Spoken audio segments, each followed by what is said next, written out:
नमस्ते हजुर सम्पूर्ण वृन्दलाई है।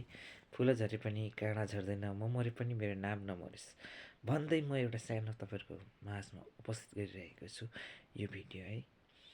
तितो मिठो छिटो है हजुरको साथमा छ र म भन्न लागिरहेको छु हजुरको माया र ममताको आशीर्वादको साथमा है जिन्दगीको कथा नै आउँछ है। हामीले जिन्दगीमा चाहिँ कलियुग ल्याउनु र कलियुग हटाउनु चाहिँ हाम्रै हातमा छ। कलियुग कसरी आउँछ भने चाहिँ मानेको मान्यता है।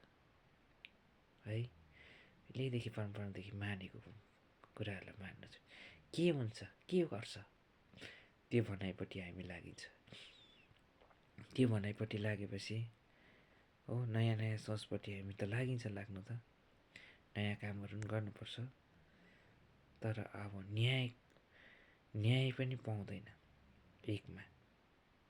कलियुगमा न्याय पाउँदैन है, न्याय छैन कलियुगमा, न्याय हुँदैन। के हुन्छ र कसले के गर्छ, बल र तागत र घमण्डको जित हुन्छ।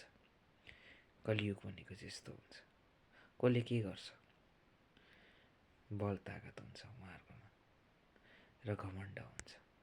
कलियुगमा चाहिँ कलियुग चाहिँ कस्तो हुन्छ भन्दा चाहिँ यस्तो हुन्छ। अहिले कलियुग चाहिँ खोजेर खोजिँदैन, पाएर पाइँदैन। कलियुग हामीले देखिँदैन। तपाईँ हामी बिचमै छ कलियुग चाहिँ। कलियुग चाहिँ टाढो छैन। घमण्ड जसकोमा छ त्यही हो कलियुग। जसकोमा कसले के गर्छ म छु त भन्छ त्यही नै हो कलियुग। कलियुग तपाईँहरूले खोजेर खोजिन्न पाइँदैन। बल तागत घमण्ड नै एउटा कलियुग हो भनेर यो भन्छु। भुल त्रुटिमा क्षमा माग्न चाहन्छु है। यस्तै हो तितो मिठो हजुरकोमा छिटो न्यानो मायाको साथमा। यति नै।